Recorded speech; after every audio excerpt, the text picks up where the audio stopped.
फुटेको अर्थ छँदै थियो।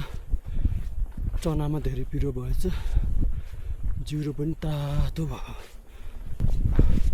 फोटोमा चाहिँ देखियोस्, भिडियोमा आवाज होस् नहोस्, अहिलेको हालत चाहिँ यही हो। स्याँ स्याँ भइराखेको छ, हिँड्न सकेको छैन। अनि अरू त अरू दायाँ र बायाँ के छ भनेर पनि हेर्न सकेको छैन। टाउको भुइँतिर मात्र जुत्ता देखिन्छ।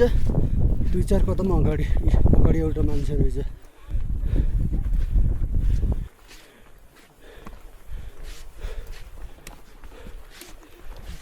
चना अलि धेरै पिरो भएछ, फुटेको अर्थ छँदै थियो, जिउरो पनि तातो भयो।